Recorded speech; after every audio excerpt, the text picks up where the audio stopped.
മകളെ, ജെറുസലം വചനകൂടാരത്തിൽ നിന്നും 3 മിനിറ്റ് പ്രാർത്ഥനയ്ക്കായി നമുക്ക് ഒരുമിച്ച് കൈകോർക്കാം. നമ്മുടെ ജീവിതത്തിലേക്ക് വിശുദ്ധനായ ഓസ്വാൾഡ് കടന്നു വരികയാണ്.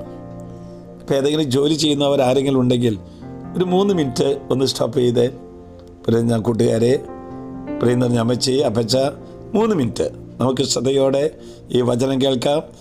വിശുദ്ധനായ ഓസ്വാൾഡ് നമ്മുടെ ഭവനത്തെ മാറ്റിമറിക്കട്ടെ. ഓസ്വാൾഡ് വചനം തരികയാണ്. ജെറമിയുടെ പുസ്തകം 5-ാം അധ്യായം 14-ാം വാക്യം.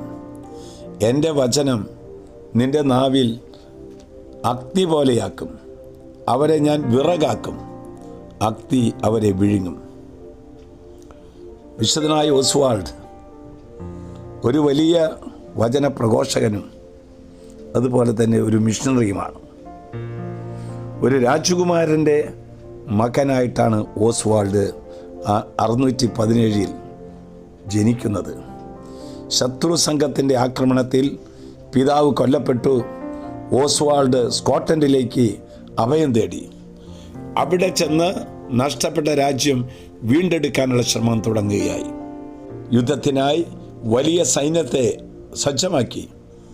യുദ്ധത്തിൻ്റെ തലേ ദിവസം ഒരു വലിയ മരക്കുരിശ് സൈന്യത്തിന് മുൻപാകെ നാട്ടി മുഴുവൻ രാജ്യത്തിനു വേണ്ടി മുട്ടുകുത്തി കരങ്ങൾ വിരിച്ച് പ്രാർത്ഥിച്ചു. ആ രാത്രിയിൽ വിശുദ്ധ കൊളുംബ പ്രത്യക്ഷപ്പെട്ടിട്ട് പറഞ്ഞു, ഈ പ്രാവശ്യം ഉന്നതമായ വിജയം നിങ്ങൾക്കുള്ളതാണ്. അടുത്ത ദിനത്തിൽ യുദ്ധത്തിനായി പുറപ്പെട്ടു. നഷ്ടപ്പെട്ടു പോയ തൻ്റെ രാജ്യം പിടിച്ചെടുത്തു. തൻ്റെ പ്രജകളെ കത്തോലിക്ക വിശ്വാസത്തിൽ ആകർഷിക്കുക എന്നതായിരുന്നു അദ്ദേഹത്തിൻ്റെ മുഖ്യ പരിപാടി. അതിനായി വിശുദ്ധ ആയിഡാൻ്റെ നേതൃത്വത്തിലുള്ള സന്യാസിമാരെ സുവിശേഷ പ്രസംഗത്തിനായി ക്ഷണിക്കുകയും ഗ്രാമങ്ങൾ തോറും ചുറ്റി നടന്ന് സുവിശേഷം പ്രസംഗിച്ചു. പ്രാർത്ഥനയുടെ ഫലമായി വലിയതായിരിക്കുന്ന മിഷൻ പ്രവർത്തനത്തിൻ്റെ ഫലമായി ആ പ്രദേശം മുഴുവൻ നോർത്താബ്രിയ ഒരു ക്രൈസ്തവ രാജ്യമായി മാറി.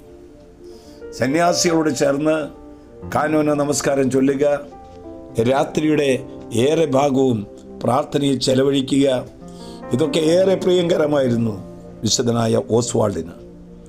ജനങ്ങൾ കാരുണ്യം കാണിച്ച് സ്നേഹത്തോടെ ശുശ്രൂഷ ചെയ്തു. രാജാവിനെ വളരെയധികം സ്നേഹിക്കുകയും ബഹുമാനിക്കുകയും ചെയ്തു. ദരിദ്രരോടും രോഗികളോടും ഓസ്വാൾഡിന് പ്രത്യേകമായ സ്നേഹമുണ്ടായിരുന്നു. തൻ്റെ ഭക്ഷണമേശയിൽ നിന്ന് പോലും ഭക്ഷണം അവർക്ക് പകർന്നു കൊടുക്കുമായിരുന്നു. മക്കളെ, വിശുദ്ധനായ ഓസ്വാൾഡിനെ പോലെ നമ്മുടെ ഇടവകയിലും ഗ്രാമങ്ങൾ തോറും ഒരു വചന ശുശ്രൂഷ ഉണ്ടാകട്ടെ. ഒരു കൺവെൻഷനായി എത്ര പേർക്ക് ഒരുങ്ങാൻ സാധിക്കും? ഒരു സ്നേഹ ശുശ്രൂഷയ്ക്കായി വിശുദ്ധ ഓസ്വാൾഡിനെ പോലെ എത്ര മക്കൾക്ക് പ്രാർത്ഥിക്കാൻ സാധിക്കും? വിശുദ്ധനായ ഓസ്വാൾഡ് എല്ലാ വചന ശുശ്രൂഷകരെയും അനുഗ്രഹിക്കട്ടെ.